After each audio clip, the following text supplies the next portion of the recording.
We're going to actually make some cuts here.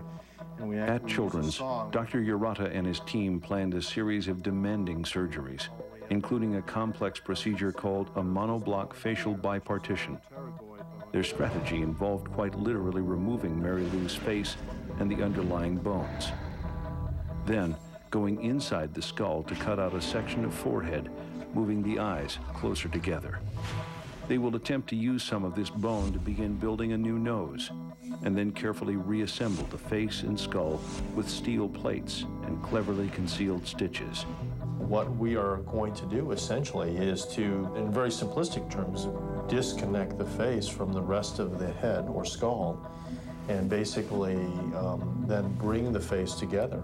On a scale of 1 to 10, this would be an 11. Probably the only other case that I've seen that is more challenging would be conjoined twins. If they succeed in this difficult and dangerous procedure, the doctors know they could transform Mary Lou's face, and with it, her life. The face is really the centerpiece of our being in some ways. So it's such an important part of our identity, and for children, perhaps even more so. What's this? The day before the first marathon surgery, expected to take at least 16 hours, Mary Lou remains determined, and Miriam full of both nervousness and hope. I'm so excited for the result, and hoping that when she goes home to Philippines, she'll be a complete little girl. Okay? Don't worry. Okay. We're going to take really good care of her, we promise. The surgeons understand only too well that there are very real risks as well as benefits. In a few minutes, they'll be working with high-speed surgical drills and saws just millimeters from Mary Lou's brain. It's always possible that patients like this could die in this operation. Big kiss to everybody. Okay. Bye. Bye-bye.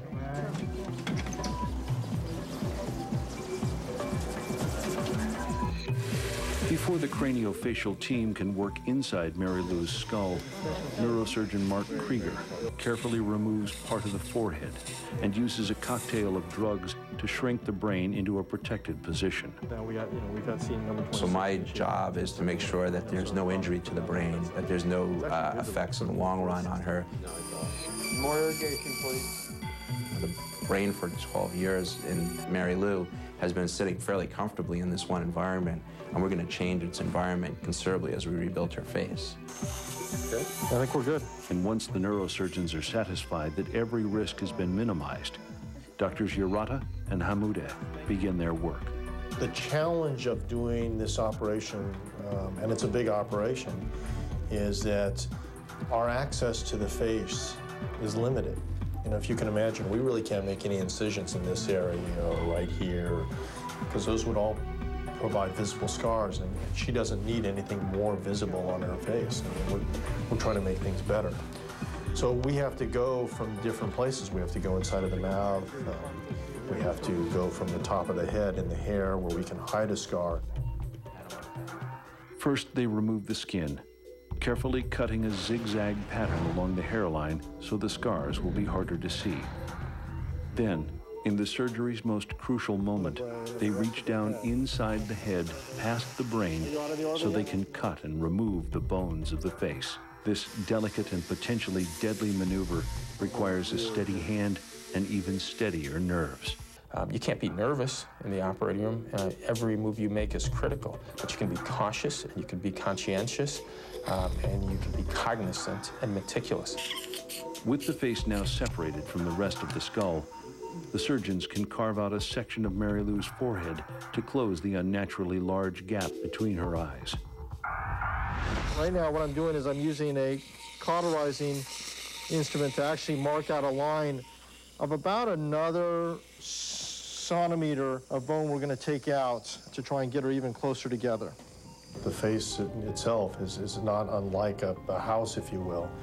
You want to make sure that the foundation is set. And then after that, we're going to work on the skin, which would be the equivalent to the roof, to try and get that together the way that it needs to be together. A sponge, please.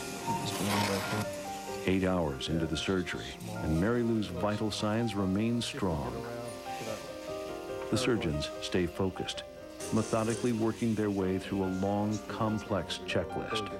We think of every step as key for us. Surgeries like this require your attention every single minute.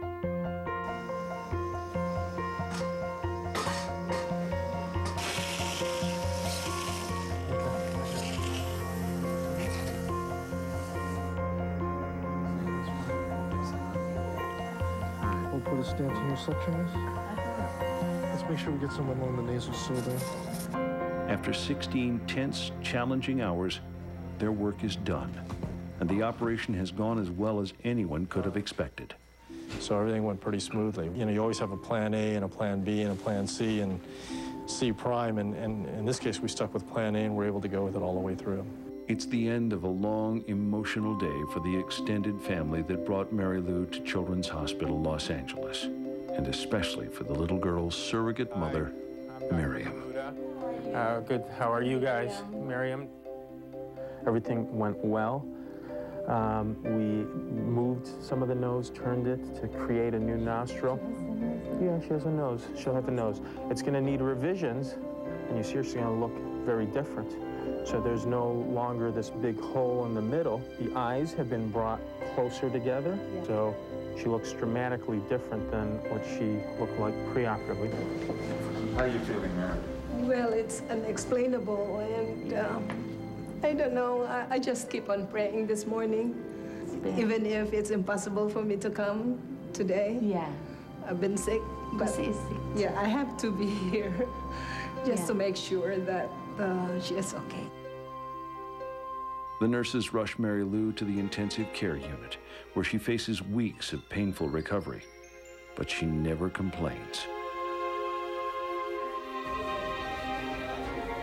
She has a very high pain tolerance because you cannot even see her that she is really in pain.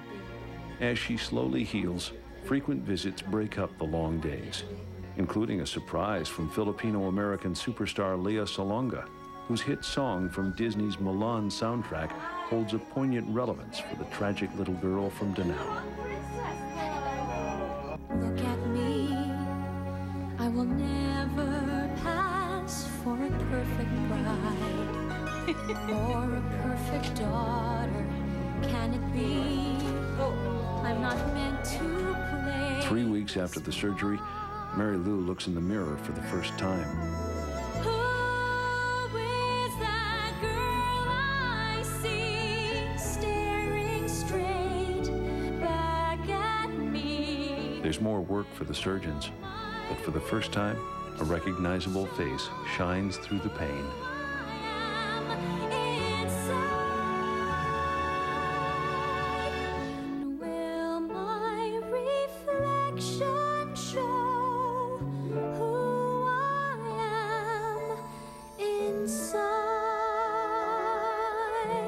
Very good.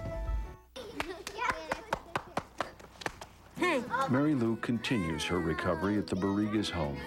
Soon, she's playing with Ramon's nieces and nephews, and even enjoying a day out at Disneyland. Oh, we have sparkles. Over the next few months, she has 2 more major surgeries. But each time, the physical wounds heal quickly, and so too do the mental scars caused by a lifetime of living as an outcast. Before, she was very shy and will just be in a corner. Now, she is just a simple girl. She has to be with her friends. A year after arriving in California, Mary Lou must prepare to go back to Danao. During that time, Miriam has beaten her cancer and lost her heart to the 12-year-old girl. Yeah, it's so hard. We, the family, also has been attached to her. And maybe our house would be empty again without Mary Lou. So, I don't know. I'm happy for her because she is complete